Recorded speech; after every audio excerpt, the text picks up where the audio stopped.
నమస్కారం. వార్తలకు స్వాగతం. ముందుగా ముఖ్యాంశాలు. బీజేపీ పార్టీలోకి మాజీ ఎమ్మెల్యే గువ్వల బాలరాజ్ పలు అంశాలపై వివరణ.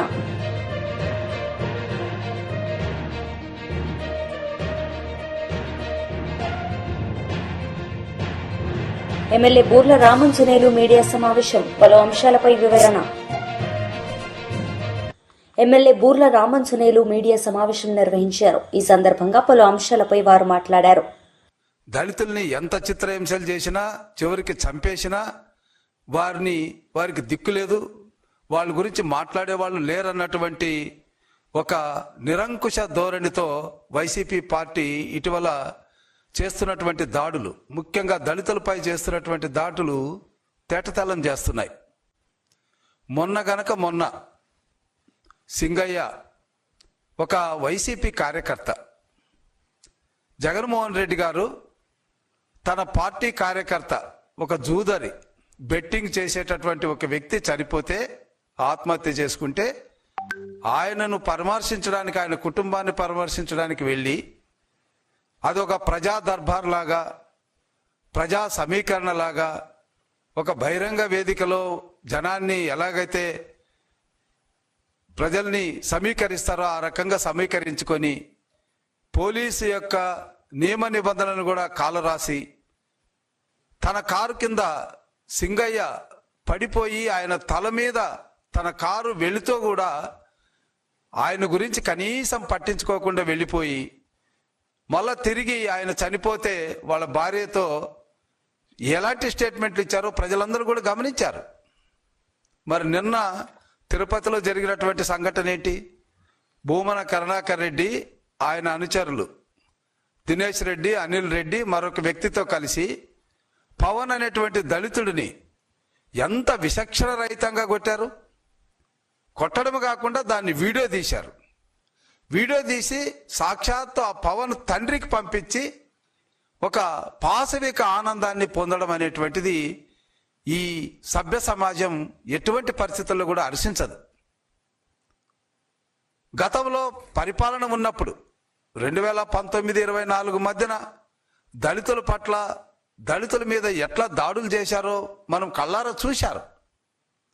మాస్క్ అడిగిన పాపానికి డాక్టర్ సుధాకర్ గారిని హింసించారు. మాస్క్ పెట్టుకోలేదని కిరణ్ అనేటువంటి దళిత అబ్బాయిని పోలీసులు వెంటాడి పోలీసుల చేత అతనికి చిత్రహింసలు చేసి అతను చనిపోయేటట్టు చేశారు.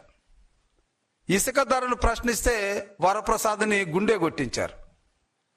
అదేవిధంగా లిక్కర్ ధరల గురించి మాట్లాడితే ఓం ప్రతాప్ని చిత్రహింసలు పెట్టి చంపేశారు. ఈ రకంగా చెప్పాలంటే వైసీపీ పాలనలోనూ దళితులపై దాడులు జరిగాయి.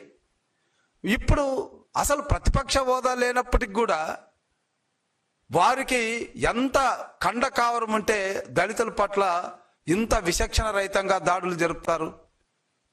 ఇక్కడ ఒక్క విషయం గమనించాలి. వైసీపీ పాలనలో దళితుల యొక్క హక్కులు, వారి చట్టాలని కాలరాశారు. వాళ్ళకున్నటువంటి 27 స్కీముల్ని రద్దు చేశారు. సప్లాన్ నిధుల్ని దారి మళ్లించారు. దళితుల రాజధాని అయినటువంటి అమరావతి, ఎందుకంటే కూతవేట దూరంలో దాదాపుగా 15 ఎస్సీ నియోజకవర్గాలకి ఆనవాలుగా నిలిచినటువంటి అమరావతిని నాశనం చేశారు. ఈ రకంగా సప్లాన్ నిధులను దారి మళ్లించారు. దళితుల్ని పూర్తిగా నిర్వీర్యం చేసి దళితుల యొక్క జీవితాలని భగ్నం చేసేస్తే దళితులు ఈసారి కూటమి ప్రభుత్వానికి మద్దతు తెలిపారు.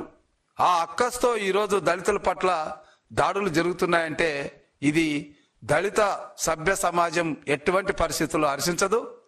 ఇక్కడ మేము ఒకటే డిమాండ్ చేస్తున్నాం. దళిత సంఘాలు తరపున ఒకటే డిమాండ్, ఈ దమనకాండకు కారణభూతులైనటువంటి భూమన కరుణాకర్ రెడ్డి, ఆయన అనుచరులు పార్టీ నుంచి వెంటనే సస్పెండ్ చేయాలి. వారి మీద పెట్టినటువంటి కేసులకు వారు సహకరించేటట్లు చేయాలి. ఇది ఒక రాజకీయ పార్టీ నాయకులు చేసేటటువంటి పని.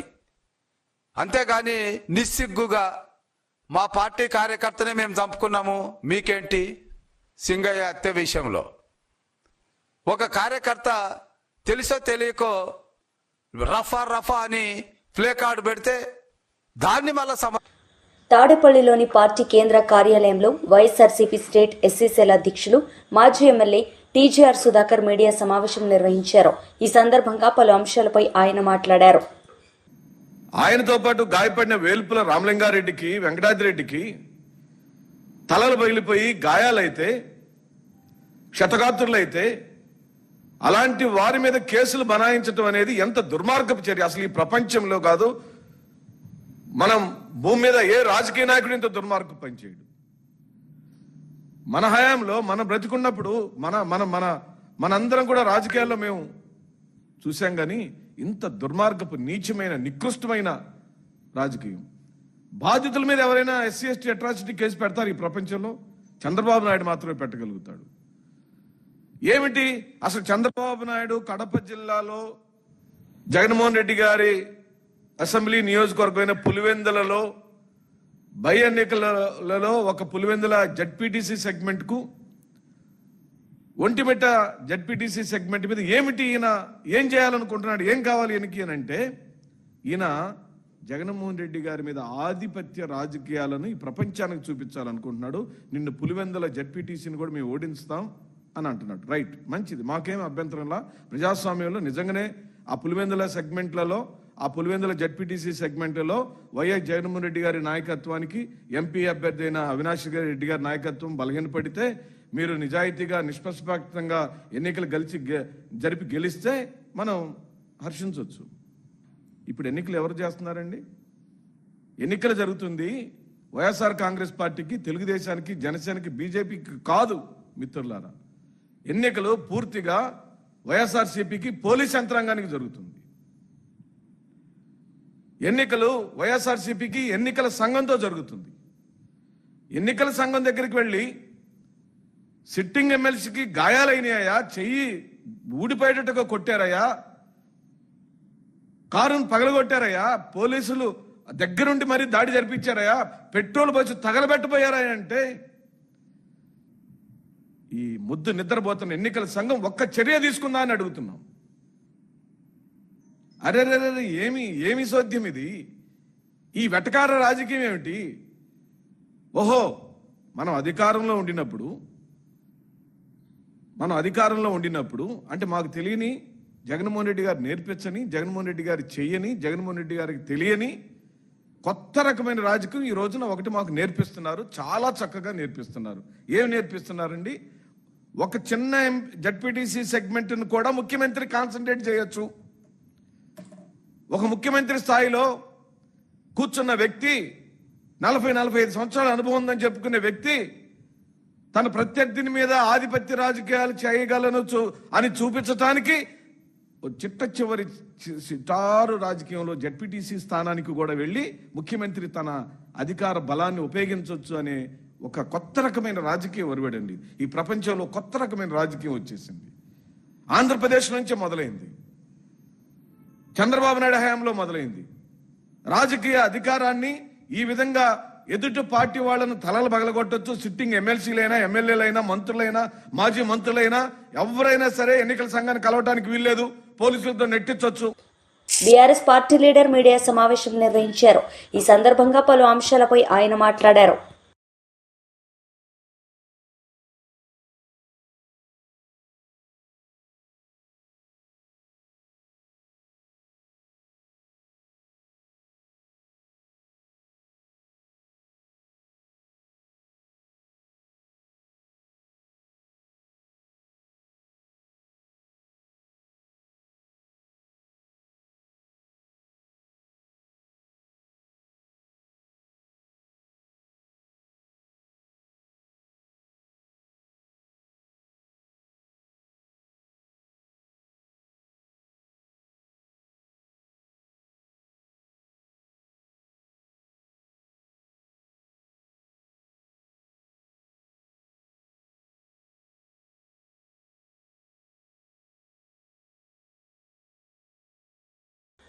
మాజీ ఎమ్మెల్యే గువ్వల బాలరాజు బీజేపీ పార్టీలో చేరారు. ఈ సందర్భంగా పలు అంశాలపై ఆయన మాట్లాడారు. ఎమ్మెల్యే పదవి ప్రజలు ఓట్లేస్తే వచ్చింది. మాకు కానీ నిబద్ధత కలిగిన నికార్సైనటువంటి నాయకులం కాబట్టి ముఖ్యమంత్రిగా కేసీఆర్ గారిని నియమించుకున్నాం. పార్టీ మారంగానే దాడి చేస్తున్నారు. ఎంపీగా నిలబడ్డప్పుడేమో ఒక్క ఇన్ఛార్జ్ లేరు. గువ్వల బాలరాజ్ పార్టీ మారుతున్నాడు అని తెలిసిన వెంటనే మొత్తం మోహరించారు వాళ్ళకు ఉన్నటువంటి పనికి రాని బలగాలను. వాళ్ళు వచ్చి మాట్లాడుతున్నారు, ఆపత్కాలంలో ఎంబడి ఉండాలి. ఆయన చాలా గొప్ప పని చేసి వచ్చిండు ఒక ఆయన మాట్లాడుతున్న ఆపత్కాలంలో కేసీఆర్ గారిని కాపాడుకోవాలి. నేను కాపాడదలుచుకున్నది, నేను త్యాగం చేయదలుచుకున్నది నా పేద వర్గాల కోసం. నా పేద వర్గాలను ఎవరైతే కాపాడుతారో వాళ్ళకు జతగట్టి నా జీవిత కాలం పనిచేయాలని నిర్ధారించుకొని వచ్చిన ఒక ఆషామాషి నిర్ణయం కాదు బీజేపీలోకి రావడానికి. అది నా సొంత నిర్ణయం కాదు. ప్రజల ఆలోచనలు చాలా దృఢంగా ఉన్నాయి. ప్రజలందరూ కూడా మోడీ గారి నాయకత్వాన్ని విశ్వసిస్తూ ఉన్నారు. మోడీ గారు యుద్ధం చేసి యుద్ధం ఎందుకు ఎట్లా ముగించిందో తెలియకుండా యుద్ధాన్ని మధ్యలోనే వదిలేసింది అంటున్నారు. మీకు ఎకానమీ గురించి తెలియదు, దేశ రక్షణ విషయంలో బాధ్యత కలిగిన ప్రభుత్వం ఏ రకంగా వ్యవహరించాలో తెలియదు, ఆ ఆపరేషన్ ఎట్లా ముగించినరో తెలియదు, ఎంత గొప్ప హెచ్చరిక ప్రపంచానికి మోడీ గారు చేసిందో తెలియదు. కానీ ఆపరేషన్ సింధూర్ విఫలమైందని విఫల మాటలు, విఫల ప్రయత్నాలు, మాకేమైనా ప్రజలు ఓట్లేస్తారనే పద్ధతిలోన డైరెక్ట్గా మోడీ గారిని ఎక్కుపెట్టి మాట్లాడుతున్నారు. మీ స్థాయి అది కాదు. వాస్తవంగా ఈరోజు నేను కొన్ని విమర్శలు నా పైన చేస్తే నేను కూడా చేయడం జరిగింది. చేసినప్పుడు బచ్చాగాడెవడో మాట్లాడుతున్నాడని, నాకంటే 6 నెలల్లో సంవత్సరమో వయసు పెద్ద కేటీఆర్ గారిది, నన్ను బచ్చాగాడు అంటున్నారు. మీరు మొదటిసారి గెలుపొందింది మీ మొత్తం శక్తిని ఖర్చు పెట్టి గెలిస్తే 300-200 ఓట్లతోనో శాసనసభ్యుడిగా ఎన్నికైనరు. ఒక వలస కూలి బిడ్డనైనా నేను పార్లమెంట్ అభ్యర్థిగా నిలబడితే ఒక్కరు కూడా పని చేయకుండా ప్రజల గుండెల్లో ఉన్నటువంటి తెలంగాణ వాదం, ప్రజల గుండెల్లో ఉన్నటువంటి పేదవాడి పైన ప్రేమ, కులం చూడలేదు, మతం చూడలేదు, నాకు అద్భుతమైన ఓట్లు వేస్తే కొన్ని ఓట్లతో త్రుటిలో ఓటమి పాలు కావడం జరిగింది. ఆ ఓటమితో కుంగిపోలే. కానీ ఈరోజు మీరేం చేస్తున్నారు? ఒక్కసారి ఓడిపోగానే అసహనంతోన ఎవరిని పడితే వాళ్ళని ఇష్టం వచ్చినట్టు మీరు మాట్లాడాల్సింది, మీరు ధర్నాలు చేయాల్సింది, మీ మీటింగ్లు పెట్టాల్సింది. మిమ్మల్ని అనొద్దు ఆ మాట. మళ్ళీ నేను కూడా అదే కేటగిరీకి చెందినటువంటి వాడిని అయితే. తాడేపల్లిలో YSRCP central office incharge MLC Lella Appireddy media సమావేశం నిర్వహించారు. ఈ సందర్భంగా పలు అంశాలపై వారు మాట్లాడారు. నాయకుడిగా ఉన్నటువంటి వేల్పుల రాము లాంటి నాయకుల్ని హతమార్చడానికి దాడి చేయటమే కాకుండా పెట్రోల్ పోసి సజీవ దహనం చేయడానికి వాళ్ళు చేసినటువంటి ప్రయత్నాలన్నీ కూడా చూస్తూ ఉంటే ప్రజాస్వామ్యవాదులందరూ కూడా సిగ్గుతో తల వంచుకునే పరిస్థితులు ఇవాళ కనిపిస్తూ ఉన్నాయి. అందుకే వైఎస్ఆర్ కాంగ్రెస్ పార్టీగా ఎన్నికల ప్రక్రియ ప్రారంభమైన రోజు నుంచి ఎలక్షన్ కమిషన్ మెట్లు ఎక్కుతూ ఉన్నాం, దిగుతూ ఉన్నాం. ముఖ్యంగా పులివెందుల ప్రాంతంలో జరుగుతున్నటువంటి అప్రజాస్వామిక విధానాల్ని, ఆ అప్రజాస్వామిక విధానాలకి అధికారులు వంతపాడుతున్నటువంటి వైనం పైన పదే వినతి పత్రాలని సమర్పించినటువంటి పరిస్థితులు ఉన్నాయి. 2 రోజుల నుంచి కమిషనర్ గారిని కలవాలని ప్రయత్నం చేస్తే కమిషనర్ గారు అందుబాటులో లేరు. ఇవాళ ఆఫీసులో ఉన్నారని తెలుసుకుని న్యాయవాద మిత్రులందరితో కూడా కలిసి, ఎందుకంటే చట్టాన్ని అతిక్రమించి ముందుకు సాగుతున్నటువంటి పరిస్థితుల్లో చట్టం గురించి చెప్పాలనే ఆలోచనతో ఈరోజు న్యాయవాద మిత్రులతో కలిసి కమిషనర్ గారికి కలిసాం.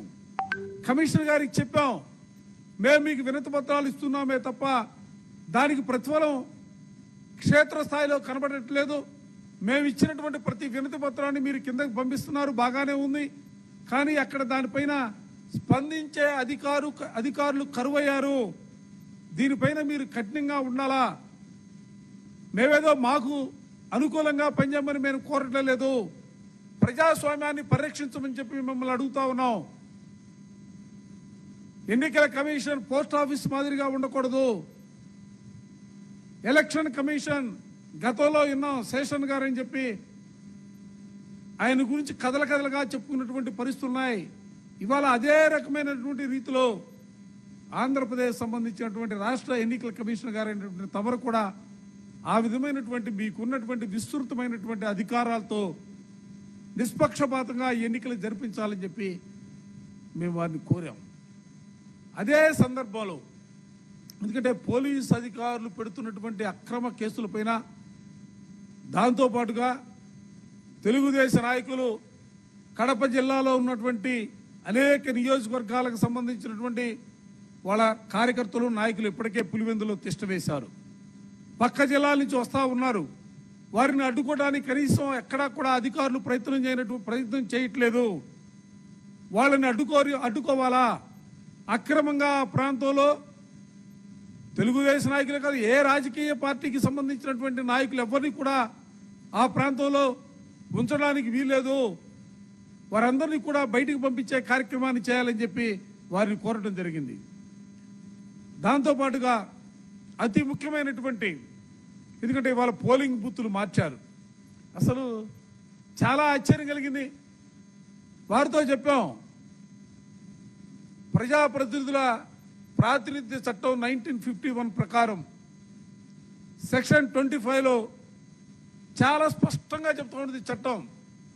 ఎందుకంటే ఓటర్ల చేర్పులకి తీసివేతలకు సంబంధించి కానీ, లేకపోతే పోలింగ్ కేంద్రాల మార్పులకు సంబంధించి కానీ ముందు నోటిఫికేషన్ ఇవ్వాలా, ఓటర్ల నుంచి అభ్యంతరాలు తీసుకోవాలా, దాంతోపాటుగా గుర్తింపు పొందినటువంటి రాజకీయ పార్టీలతో అఖిలపక్ష సమావేశం ఏర్పాటు చేయాలా, ఆ సమావేశంలో రాజకీయ పార్టీల అభిప్రాయాలు తెలుసుకోవాలా, ఆ తరువాత మాత్రమే ఈ మార్పులకి చేర్పులకి అవకాశం ఉంటుంది. ఇప్పుడు కొన్ని సంక్షిప్తాలు. ఎన్నికల సంఘానికి 5 ప్రశ్నలు సంధిస్తున్న రాహుల్ గాంధీ. డిజిటల్ ఓటర్ జాబితా ఎందుకు ఇవ్వడం లేదు? సీసీటీవీ ఆధారాలు ఎందుకు నాశనమయ్యాయి? రాహుల్ గాంధీ. నకిలీ ఓటర్ల జాబితా ఎందుకు తారుమారైంది? ప్రతిపక్ష నేతలను ఎందుకు బెదిరిస్తున్నారు? బీజేపీకి ఎన్నికల సంఘం ఏజెంట్ గా మారిందా? రాహుల్ గాంధీ. అమెరికా సొంకరకు భారత్ ధీటైన కౌంటర్. అమెరికా నుంచి ఆయుధాల కొనుగోలు నిలిపివేత. క్షిపణుల కొనుగోళ్లను నిలిపివేసిన భారత ప్రభుత్వం. అమెరికా పర్యటనను రద్దు చేసుకున్న రాజ్నాథ్.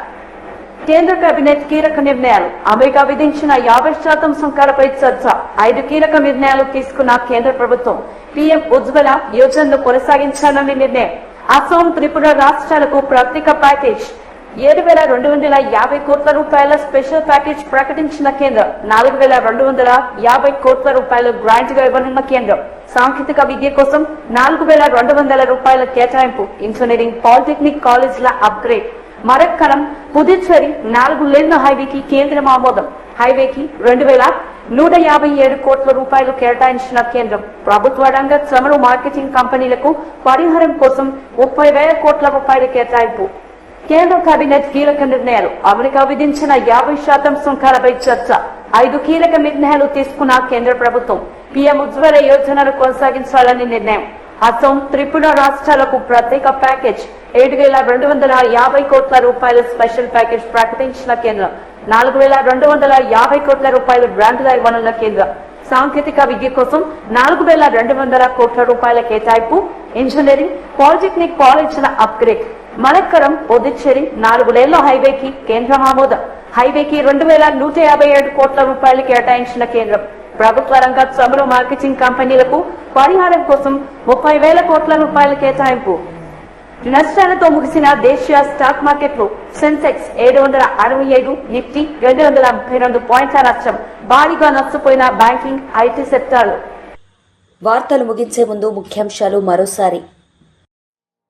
బీజేపీ పార్టీలోకి మాజీ ఎమ్మెల్యే గువ్వల బాలరాజ్. పలు అంశాలపై వివరణ.